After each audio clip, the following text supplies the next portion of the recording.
ഹരി ഓം. ഏവർക്കും വൃന്ദാവനത്തിന്റെ യൂട്യൂബ് ചാനലിലേക്ക് സ്നേഹപൂർവ്വം സ്വാഗതം.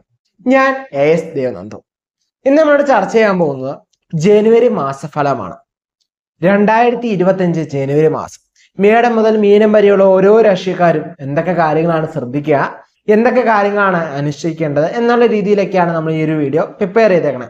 അപ്പൊ പ്രധാനമായിട്ടും എന്താണ് അറിഞ്ഞിരിക്കേണ്ട കാര്യങ്ങൾ അതൊക്കെയാണ് നമ്മൾ എന്ത് ചെയ്യണേ ഈ ഒരു വീഡിയോയിൽ ഡിസ്കസ് ചെയ്യുക കേട്ടോ. അപ്പം നമ്മുടെ ഒരു മേടം മുതൽ മീനം വരെയുള്ള രാശിക്കാരുടെ എന്താണ് ഫലമാണ് പറയുക. നിങ്ങൾക്കത് ലഗ്നം വെച്ചും എന്ത് ചെയ്യുക ചന്ദ്രാലും ചിന്തിക്കാവുന്നതാണ് കേട്ടോ. അപ്പം വീഡിയോ അവസാനം വരികയാണ്. ഒരു വീഡിയോ എങ്കിലും നിങ്ങൾ അവസാനം കൺക്ലൂഷൻ ഭാഗം ഒന്ന് കണ്ടിരിക്കുക കേട്ടോ. നമ്മുടെ ചാനൽ ആദ്യമായിട്ട് കാണണമെങ്കിൽ ഒന്ന് സബ്സ്ക്രൈബ് ചെയ്ത് സപ്പോർട്ട് ചെയ്തോളൂ. നമുക്ക് ജ്യോതിഷ സംബന്ധമായിട്ടുള്ള കാര്യം, വിജ്ഞാനപരമായിട്ടുള്ള കാര്യങ്ങളൊക്കെയാണ് നമ്മുടെ ഈ ചാനലിൽ ഡിസ്കസ് ചെയ്യുക കേട്ടോ. അപ്പം എന്ത് ചെയ്യാം, നമുക്ക് അധികം താമസിക്കില്ല, നമുക്ക് വീഡിയോ കിടക്കാം. ജനുവരി മാസഫലം. കുംഭരാശി. അവിട്ടമര ചതയം പോരുട്ടാതി മുക്കാലടങ്ങുന്ന 2 നക്ഷത്രമാണ് കുംഭരാശി എന്ന് പറയാം അല്ലെ. അപ്പൊ കുംഭരാശിക്കാർക്ക് ഈ ജനുവരി 2025 എന്തൊക്കെ കാര്യങ്ങളാണ് നടക്കുക, എന്തൊക്കെ കാര്യങ്ങളാണ് ശ്രദ്ധിക്കുക അല്ലെ. പൊതുവെ നോക്കിയാൽ ശനിയും ശുക്രനും കൂടി ഒന്നിച്ച് നമുക്ക് അനുകൂലമായ സമയമാണ്. ആരോഗ്യത്തിനും അതുപോലെ തന്നെ മനസ്സിനും ജോബിനും അതുപോലെ തന്നെ സാമ്പത്തികമായിട്ടൊക്കെ നോക്കിക്കഴിഞ്ഞാൽ അനുകൂലമായ സമയമാണ്.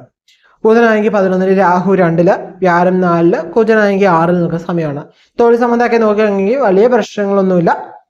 എന്താണ് എന്നിരുന്നാലും വലിയ തരത്തിലൊരു പ്രൊമോഷന് അതൊന്നും ആഗ്രഹിക്കേണ്ട കേട്ടോ. അത് അത്ര സാധ്യതയല്ല. ചെറിയ തരത്തിലുള്ള പ്രൊമോഷൻസ് ഒക്കെ ഉണ്ടാകാൻ സാധ്യത. ഒരു വലിയ പ്രൊമോഷന് അല്ലെങ്കിൽ നമ്മൾ നിൽക്കുന്ന ജോലിയിൽ നിന്ന് വലിയ ജോലിയിലേക്ക് കിട്ടുക അതൊന്നും ചിലപ്പോൾ കിട്ടുന്നില്ല. എന്നിരുന്നാലും കുഴപ്പമില്ല, നമുക്ക് വലിയ പ്രശ്നങ്ങളില്ലാതെ മുന്നോട്ട് പോകുന്നതായിരിക്കും. അതുപോലെ തന്നെ ഒരു തരത്തിലൊരു മാറ്റം നമുക്ക് അനിവാര്യമായി വരുന്ന സാഹചര്യമായിട്ട് വരാം. സ്ഥലമൊക്കെ മാറണം എന്ന് ആഗ്രഹിക്കുന്നവർക്ക് സ്ഥലമൊക്കെ മാറാൻ യോഗമുള്ള സമയമാണ്. ഈ മാസം നമുക്ക് പൊതുവെ നോക്കിക്കഴിഞ്ഞാൽ വലിയ പ്രശ്നങ്ങളില്ലാതെ നമുക്ക് അനുകൂലമായി നിൽക്കുന്ന സമയം തന്നെ. ശുക്രൻ ഒന്നിൽ നിൽക്കുന്ന സമയമാണ്. കടങ്ങളൊക്കെ ലഭിക്കാൻ യോഗമുണ്ട്, സഹായങ്ങൾ ലഭിക്കാൻ യോഗമുണ്ട്, നമുക്കൊരു വരുമാനമൊക്കെ ഉണ്ടാക്കാൻ സാധ്യതയുണ്ട്. എന്ന് പറഞ്ഞാൽ ഒരു ജോലിയിൽ ലഭിക്കാൻ യോഗമുണ്ട്. എന്തെങ്കിലും പാർട്ട് ടൈം ആയിട്ടൊരു ജോബ് കിട്ടുക, അല്ലെങ്കിൽ ഫ്രീലാൻസ് ആയിട്ട് എന്തെങ്കിലും വർക്ക് കിട്ടാനൊക്കെ ജോബുള്ള സമയം നമുക്ക് ഇൻകം ജനറേഷൻ പറയാവുന്ന ഒരു സമയമാണ് ഈ ഒരു മാസം എന്ന് പറയുന്നത് കുംഭരാശിയെ സംബന്ധിച്ച് കേട്ടോ. അടുത്ത നമ്മൾ ഫാമിലി റിലേറ്റഡ് ആക്കി നോക്കി കഴിഞ്ഞാൽ രാഹു 2 നിൽക്കുന്ന സമയമാണ്. വിവാഹ കാര്യങ്ങളൊക്കെ എന്താണ് ചില തടസ്സങ്ങൾ ഉണ്ടാകാൻ സാധ്യതയുണ്ട്. പ്രണയത്തിലൊക്കെ നിൽക്കുന്നവരാണെങ്കിൽ അപ്പോൾ വീട്ടിൽ സംസാരിച്ചാൽ എങ്ങനെയാണെന്നൊക്കെ ചോദിക്കുന്നവരാണെങ്കിൽ അത്ര ഒരു നല്ല വിവാഹം നടക്കില്ല എന്ന് ഞാൻ പറയില്ല, പക്ഷെ ഒരു പൂർണ്ണ മനസ്സോടെ അത് സമ്മതിക്കും എന്ന് വിചാരിക്കല്ലേ. അത് എന്തെങ്കിലുമൊക്കെ പ്രശ്നങ്ങളുണ്ടാകും. ഇനി അതല്ല, പ്രണയങ്ങൾക്കിടയിൽ തന്നെ ചിലപ്പോൾ ചെറിയ പ്രശ്നങ്ങളൊക്കെ ഉണ്ടാവാനും ചാൻസ് ഉണ്ട്. Okay, there is A chance. Okay, so അത് ശ്രദ്ധിക്കുക, നമ്മൾ ശ്രദ്ധിക്കുക. ജാഗ്രത ഉണ്ടെങ്കിൽ പേടിക്കേണ്ട ആവശ്യമില്ലല്ലോ. സോ അതുകൊണ്ടാണ് ജാഗ്രത. ഈ മാസം എന്ന് പറയുമ്പോൾ ചില കാര്യത്തിൽ വിവാഹത്തിനൊക്കെ തടസ്സങ്ങളൊക്കെ ഉണ്ട്. സോ ഈ ഒരു മാസം നിങ്ങൾ ശ്രദ്ധിക്കുന്ന നല്ലതായിരിക്കും.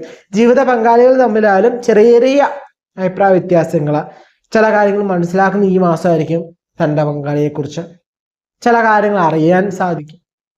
ചെറിയ വാക്ക് തർക്കങ്ങൾ ഉണ്ടാവാൻ സാധ്യതയുണ്ട്. എന്നിരുന്നാലും വലിയ പ്രശ്നങ്ങളൊന്നുമില്ലാതെ മുന്നോട്ട് പോകാൻ സാധിക്കും കേട്ടോ. അടുത്ത സ്ത്രീകളുടെ കാര്യം നോക്കുകയാണെങ്കിൽ ശുക്രൻ ഒന്നൊക്കെ സമയം പൊതുവെ നല്ല നമുക്ക് റിലാക്സേഷൻ ഒക്കെ കിട്ടുന്ന സമയം, ഒരു എനർജി ഒക്കെ കിട്ടുന്ന സമയത്ത് നമ്മുടെ ജീവിതത്തിൽ എന്തെങ്കിലുമൊക്കെ ഒരു കാര്യം നല്ല നടക്കും എന്ന് നിങ്ങൾക്ക് പ്രതീക്ഷിക്കാൻ സാധിക്കുന്ന ടൈമാണ് ഈ ടൈം എന്ന് പറയുന്നത്. വെച്ചാൽ അയ്യോ എൻ്റെ കാലത്ത് മൊത്തം ദുഃഖങ്ങളും വിഷമവും സങ്കടം മാത്രമേ ഉള്ളല്ലോ എന്ന് ഓർത്ത് നിൽക്കുന്നവർക്ക് എന്താണ് ഈ ഒരു മന്ത് എന്ന് പറയുന്നത് എനിക്കൊരു റിലാക്സേഷൻ എങ്കിലും കിട്ടും. ഓക്കെ, എന്തെങ്കിലുമൊക്കെ നല്ലത് നടക്കും എന്ന് പ്രതീക്ഷിക്കാവുന്ന ഒരു മാസമാണ് ജനുവരി 2025 എന്ന് പറയുന്നത് കേട്ടോ. സ്ത്രീകളെ സംബന്ധിച്ചോളം കുംഭരാശി ജനിച്ച അടുത്ത വിദ്യാർത്ഥികളെ സംബന്ധിച്ച് നോക്കുകയാണെങ്കിൽ അനുകൂലമായ സമയമാണ്.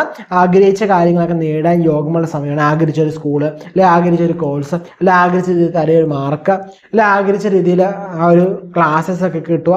ഓക്കെ, അല്ലെങ്കിൽ ആഗ്രഹിക്കുന്ന രീതിയിലൊരു ഫാക്കൽറ്റിയെ ലഭിക്കുക, ഒരു മെന്ററിനെ കിട്ടുക, അല്ലെങ്കിൽ ആഗ്രഹിക്കുന്ന രീതിയിൽ ഫ്രണ്ട്ഷിപ്പ് കിട്ടുക, അല്ലെങ്കിൽ ആഗ്രഹിച്ച തരത്തിൽ ലോൺ കിട്ടുക, അല്ലെങ്കിൽ ആഗ്രഹിച്ച പോലെ വിദേശത്തോ അല്ലെങ്കിൽ നാട്ടിലോ എവിടെയാണ് പഠിക്കുന്നത് ആ ഒരു നമ്മുടെ ആഗ്രഹം പോലെ നടക്കാനൊക്കെ യോഗമുള്ള സമയമാണ് കേട്ടോ പൊതുവെ നോക്കിയിട്ട്. അതുപോലെ തന്നെ ആരോഗ്യ സമയം നോക്കിയാൽ വലിയ പ്രശ്നങ്ങളൊന്നും കാണുന്നില്ല. നമുക്ക് പൊതുവെ ഒരു ഉന്മേഷം നിറഞ്ഞൊരു മാസമായിട്ട് തന്നെ കാണാൻ സാധിക്കുന്ന ഒരു മാസമാണ് ജനുവരി 2025 എന്ന് പറയുന്നത് കേട്ടോ. അടുത്തൊരു 55 വയസ്സ് 60 വയസ്സ് മുകളിലോട്ടുള്ളവരുടെ കാര്യം നോക്കുകയാണെങ്കിൽ ജന്മശനിയാണ്. എന്നിരുന്നാൽ പോലും നമുക്ക് ഈ ഒരു മാസം എന്ന് പറഞ്ഞാൽ കുറച്ച് റിലാക്സേഷൻ ഒക്കെ കിട്ടുന്ന സമയം, കുറച്ച് സന്തോഷകരമായ കാര്യങ്ങളൊക്കെ ജീവിതത്തിൽ നടക്കാൻ യോഗമുള്ള സമയം തന്നെയാണ്. എന്താണ് ഓക്കെ, അപ്പം നല്ല കാര്യങ്ങളൊക്കെ നടക്കുമെന്ന് വിചാരിച്ച് നമ്മൾ എന്താ ഹ്യൂജ് ആയിട്ടൊന്നും പ്ലാൻ ചെയ്യേണ്ട കേട്ടോ. ആ ഒരു മയത്തിലൊക്കെ പ്ലാൻ ചെയ്ത് മുന്നോട്ട് പോയ വലിയ പ്രശ്നമില്ല. ഓക്കെ, കുഴപ്പമൊന്നുമില്ല. ആഗ്രഹിക്കുന്ന അല്ലെങ്കിൽ ഒരു റിലാക്സേഷൻ കിട്ടുമെന്ന് പറഞ്ഞ് ഒരു ഭയങ്കര വലിയൊരു കാര്യങ്ങളൊന്നും എടുത്തു വെക്കണ്ട ഇപ്പോൾ കയ്യിലോട്ട്. സോ വലിയ പ്ലാനൊന്നും വേണ്ട, വലിയൊരു ഇൻവെസ്റ്റ്മെന്റ് പ്ലാൻസും വേണ്ട. സോ അതൊക്കെ ഒന്ന് നമുക്ക് ടൈം വരട്ടെ, നല്ല നല്ല ടൈം വരുമ്പോൾ പറയാം, നേരെ നമുക്ക് വലിയ വലിയ ഇൻവെസ്റ്റ്മെന്റിലേക്ക് കിടക്കാം. ഇപ്പൊ നമ്മൾ എന്ത് ചെയ്യുക, ചെറിയ പ്ലാൻസ് ചെയ്ത് അത് ഇംപ്ലിമെന്റ് ചെയ്ത് ചെറിയ ചെറിയ പ്രോഫിറ്റുകളൊക്കെ കണ്ട് മുന്നോട്ട് പോകാം. അതുപോലെ തന്നെ നമ്മൾ ഒത്തിരി റിസ്ക് ആയിട്ടുള്ള കാര്യങ്ങൾ, നമുക്കറിയാം റിസ്ക് എടുക്കാതെ ജീവിതത്തിൽ സക്സസ് തരാൻ സാധിക്കില്ല. പക്ഷേ ആ റിസ്ക് എടുക്കുന്നതിലും നമുക്കൊരു കാര്യമുണ്ട്, എപ്പോഴാണ് നമുക്ക് കറക്റ്റായിട്ട് ആ റിസ്ക് എടുക്കാൻ പറ്റുന്നുണ്ട് അല്ലെ. ചില കാര്യങ്ങൾ ചില സമയത്ത് എടുത്താൽ അത് പെട്ടെന്ന് നടക്കും. ചില നമുക്ക് നമ്മുടെ കയ്യിലുണ്ടാവും ചില നോട്ടുകൾ, പൈസ തന്നെയായാലും ചില ആളുകളുടെ കയ്യിൽ നമുക്ക് കിട്ടുന്ന ഒരു ലക്കാണ് അല്ലെ, നമുക്ക് കൂടുതലായിട്ട് കിട്ടുന്നത്, അല്ലെങ്കിൽ ചില സമയത്ത് കിട്ടും നമുക്ക് ഒരു ലക്കായിട്ട് നമുക്ക് തോന്നുന്നു നമ്മളങ്ങ് മാറ്റി വെക്കുന്ന നോട്ട്സ് ഉണ്ടാവാം. ഇങ്ങനെ ചില വസ്തുക്കൾ നമ്മുടെ കയ്യിൽ കിട്ടി കഴിയുമ്പോൾ നമുക്കൊരു ഭാഗ്യമായിട്ട് കിട്ടുന്ന ഒരു അനുഭവമൊക്കെ ഉണ്ടാവുന്നവരുണ്ടാവാം. സോ അതുപോലെ തന്നെ റിസ്ക് എടുക്കണമെങ്കിലും അതിനനുകൂലമായി നമുക്ക് ആ റിസ്ക് എടുക്കാനുള്ള പ്രാപ്തിയുള്ള ടൈമിൽ പോയി എടുക്കണം. ഓക്കെ, ഇപ്പം ഉണ്ടാവുന്ന ഒരു കുഞ്ഞിനോട് പോയി 50 കിലോ ഫയർ എടുക്കാൻ പറഞ്ഞാൽ എടുക്കുവോ? ഇല്ല അല്ലെ. അതിന് ട്രെയിനിങ് ഒക്കെ ചെയ്തവരാണെങ്കിൽ എന്ത് ചെയ്യും, അല്ലെ അതിനുള്ള പ്രാക്ടീസ് ഉള്ളവരാണെങ്കിൽ എന്ത് ചെയ്യും, 50 കിലോ എടുക്കും. സോ എപ്പോഴാണ് നമുക്ക് ആ റിസ്ക് എടുക്കാനുള്ള എബിലിറ്റി വരുന്നത് ആ ടൈമിൽ നമ്മൾ എടുക്കുക.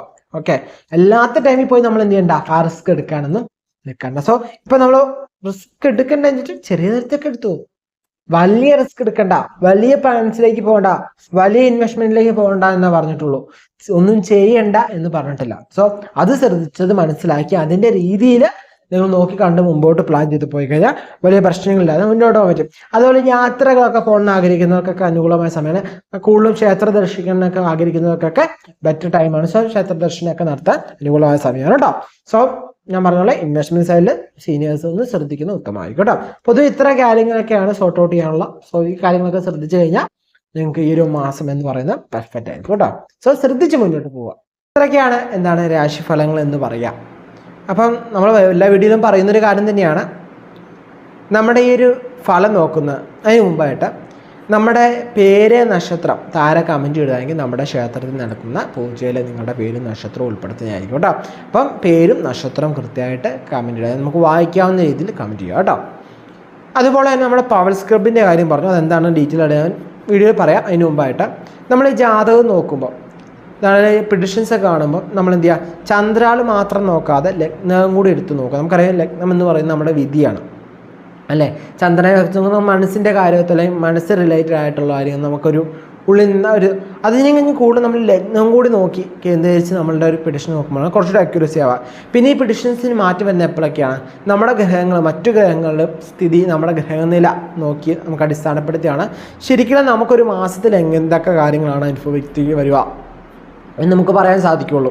അല്ലാതെ മൊത്തത്തിലൊരു ഫലം എന്ന് പറയുന്നത് എന്താണ്, കോമൺ പ്രെഡിക്ഷനാണ്. സോ അതൊരു 50% ഒക്കെ നമുക്ക് അക്യുറേറ്റ് ആക്കി വരാൻ സാധിക്കുകയുള്ളൂ. കാരണം എന്താണ്, ബാക്കിയുള്ള മൊത്തം നമ്മുടെ സാഹചര്യങ്ങൾ, ഓരോരുത്തരുടെ സാഹചര്യങ്ങൾ, സിറ്റുവേഷൻസ്, നമ്മൾ വളർന്നു വന്ന കാര്യങ്ങൾ, നമ്മൾ കണ്ടറിഞ്ഞ് നമ്മൾ മനസ്സിലാക്കിയ കാര്യങ്ങൾ, അതുപോലെ തന്നെ നമ്മുടെ ജാതകത്തിലെ ഗ്രഹനിലയിൽ നമുക്ക് എങ്ങനെയൊക്കെയാണ് കാര്യങ്ങൾ, ഓരോ ഗ്രഹങ്ങളുടെ ബലാബലങ്ങൾ, അതുപോലെ അവരുടെ പൊസിഷൻസിന് അതെല്ലാം നോക്കി ഓരോ സുഹൃത്താണോ സമനാണോ എന്തൊക്കെ നോക്കി പൊതുവേ നമ്മുടെ ഇപ്പോൾ ദശയാണ് നടക്കുന്നത്, ദശാനാഥ് നമുക്ക് എന്തൊക്കെ കാര്യങ്ങളാണ് ചെയ്യുക, നമുക്ക് അനുകൂലമാണ് പ്രതികൂലമാണ് എന്നെ മൊത്തത്തിലുള്ള അനലൈസ് ചെയ്താൽ മാത്രമേ നമുക്ക് വ്യക്തിപരമായിട്ടുള്ള കാര്യം അറിയാൻ സാധിക്കുകയുള്ളൂ. ഓക്കെ, നമുക്ക് കോമണിൽ എല്ലാവർക്കും കാണാൻ വേണ്ടി ഈസി ആയിട്ടുള്ളതാണ് രാശിഫലം അല്ലെങ്കിൽ പൊതുഫലം എന്ന് പറയുന്നത് നമ്മുടെ യൂട്യൂബിലൊക്കെ ഇടുക. അതല്ല നമ്മൾ വലിയൊരു കാര്യത്തിലേക്ക് അടുക്കുകയാണ്, നമുക്ക് പ്രധാനപ്പെട്ട കാര്യം, നമ്മുടെ ജീവിതത്തിന് പ്രധാനപ്പെട്ട ഒരു കാര്യം ചെയ്യാൻ പോവുകയാണ്, അത് കൃത്യമായിട്ട് എന്ത് ചെയ്യുക, നമുക്ക് ഡീറ്റെയിൽ ആയിട്ടൊരു പേഴ്സണലൈസ്ഡ് ആയിട്ടൊരു പ്രിഡിക്ഷൻ എടുക്കുക. നമ്മുടെ പ്രിഡിക്ഷൻ എന്താണ്, നമ്മുടെ പേരും നക്ഷത്രവും സമയവും സ്ഥലവും ഒക്കെ തീരുമാനിച്ച് നമുക്കായ ഫലം എന്താണെന്ന് മനസ്സിലാക്കിയിട്ട് അതനുസരിച്ചുള്ള വഴിപാടുകൾ ചെയ്ത് ദോഷത്തിനുള്ള പരിഹാര കാര്യങ്ങളൊക്കെ ചെയ്ത് നമുക്ക് മുന്നോട്ട് പോകാം കേട്ടോ. പിന്നെ കൃത്യമായ ഈശ്വര പ്രാർത്ഥന അതെല്ലാ രാശിക്കാരും ചെയ്യേണ്ടതാണ്. അതുപോലെ തന്നെ വീട്ടിലെ ആരാധനയൊക്കെ കൃത്യസമയത്ത് നടത്താൻ ശ്രദ്ധിക്കുക കേട്ടോ. രാവിലെയും വൈകിട്ടൊക്കെ വിളക്ക് കത്തിച്ച് പ്രാർത്ഥിക്കാൻ ശ്രദ്ധിക്കുക. ഇനി രാവിലെയും വൈകിട്ടും പറ്റില്ലെങ്കിൽ ഒരു നേരമെങ്കിലും എന്ത് ചെയ്യുക, വിളക്ക് കത്തിച്ച് എല്ലാവരും കൂടി ചെയ്യുന്നത് പ്രാർത്ഥിക്കുകയൊക്കെ ചെയ്യുക കേട്ടോ. അപ്പം പവേഴ്സ് ക്ലബ്ബ് എന്ന് പറഞ്ഞു നമ്മൾ പറഞ്ഞാൽ 2024 നമ്മൾ എന്ത് പറഞ്ഞിട്ടുണ്ടായിരുന്നു, നമുക്ക് 25,000 ആയി, ഇപ്പം 25,000 സബ്സ്ക്രൈബ് ആയപ്പം ഞാൻ എന്തൊരു പുതിയൊരു കാര്യം പ്ലാൻ ചെയ്യുന്നുണ്ടെന്ന് പറഞ്ഞിട്ടുണ്ടായിരുന്നു. സോ ആ പ്ലാനിങ് ആണ് പവർ ക്ലബ്ബ് എന്ന് പറയുന്നത്. ഓക്കെ, അതൊരു പുതിയൊരു കൂട്ടായ്മയാണ്. അപ്പോൾ അതിൻ്റെ ഫസ്റ്റ് വീഡിയോ എന്ന് പറയുന്നത് ഇത് തന്നെയായിരിക്കും. ഇതിൻ്റെ അകത്തായിരിക്കും ഇതിൻ്റെ ഫസ്റ്റ് ഒരു കാര്യം നിങ്ങളോട് സംസാരിക്കാം. ഓക്കെ, ഇതിന് ഡീറ്റെയിൽ ആയിട്ടൊരു വീഡിയോ നമ്മൾ സെപ്പറേറ്റ് ആയിട്ട് ചെയ്യുന്നുണ്ട്. ഇന്നിങ്ങനെ ചുരുങ്ങിയ നമ്മളുടെ പല ആളുകളാണ് നമ്മുടെ സമൂഹത്തിലുള്ളത് അല്ലേ. ഈ വീഡിയോ കാണുന്നതും പല തരത്തിലുള്ള ആളുകളാണ്. ഇവരെല്ലാം കൂടെ ഒന്നിച്ച് ഒരു കൂട്ടായ്മയായിട്ട് എത്തിച്ച് എന്താണ് ബിസിനസ്, അതുപോലെ തന്നെ നമ്മുടെ ചെയ്യുന്ന തൊഴിൽ, അതുപോലെ നമ്മുടെ ഫാമിലി ലൈഫ്, സ്റ്റുഡൻസ് ലൈഫ്, ഇതെല്ലാവർക്കും പ്രയോജനകരമായ പല ക്ലാസ്സുകളാണ് ഈ ഒരു ഗ്രൂപ്പിൽ ഉണ്ടാവുക. ഓക്കെ, പവർ ക്ലബ്സ് എന്ന് പറയാം. നമ്മുടെ ഫ്രീ ആയിട്ടുള്ള ക്ലാസ്സും പെയ്ഡ് ക്ലാസ്സും ഇങ്ങനെയുള്ള വെബിനാർസും എല്ലാവരും ഉണ്ടാവും കേട്ടോ. ഓഫ്ലൈൻ ഓൺലൈൻ വെബിനാർസ് എല്ലാം ഡിസ്കസ് ചെയ്യുക ഒരു ഗ്രൂപ്പ്, ഒരു കമ്മ്യൂണിറ്റിയാണ് പവർ ക്ലബ്ബ് എന്ന് പറയാം. ഓക്കെ, ഈ ഒരു കൂട്ടായ്മയിലോട്ട് ചേരാൻ വേണ്ടി നമ്മുടെ ഡിസ്ക്രിപ്ഷനിൽ കാണുന്ന ലിങ്കിലൊന്ന് ക്ലിക്ക് ചെയ്ത് നമ്മുടെ വാട്സപ്പ് ഗ്രൂപ്പിലേക്ക് ജോയിൻ ചെയ്ത് കഴിഞ്ഞാൽ നിങ്ങൾക്ക് സാധിക്കും എന്താ ആ ഒരു ഗ്രൂപ്പിൽ ചേരാൻ സാധിക്കും. ആ ഗ്രൂപ്പിൽ ചേർന്ന് കഴിയുമ്പം ആ ഗ്രൂപ്പിലുള്ള നിയമാവലിയൊക്കെ കൃത്യമായിട്ട് പാലിക്കാൻ ശ്രമിക്കുക കേട്ടോ. ആ ഗ്രൂപ്പിൽ നിന്ന് നിയമാവലി തെറ്റിക്കുന്നവരെ നമ്മൾ റിമൂവ് ചെയ്തിട്ട് അതിനനുസരിച്ചുള്ള ലീഗലായിട്ടുള്ള ആക്ഷൻസ് എടുക്കുന്നതായിരിക്കും കേട്ടോ. അതും കൂടെ ഒന്ന് ഈ ഒരു വീഡിയോ തന്നെ പറയുന്നുണ്ട്, അതുകൊണ്ടാണ് പറഞ്ഞതെന്നുള്ളൂ കേട്ടോ. അപ്പം പവേഴ്സ് ക്ലബിനെ കുറിച്ചുള്ള ഡീറ്റെയിൽ ആയിട്ടുള്ള വീഡിയോ നമ്മുടെ ചാനൽ പോസ്റ്റ് ചെയ്യും, നമ്മുടെ ഈ ഒരു ചാനൽ പോസ്റ്റ് ചെയ്യും. ഓക്കെ, ഇത് ശരിക്കില്ല എന്ന് പറഞ്ഞാൽ ഒരു സ്പിരിച്വൽ രീതി മാത്രമായിരിക്കില്ല ആ ഒരു ഗ്രൂപ്പ് എന്ന് പറയുന്നത്.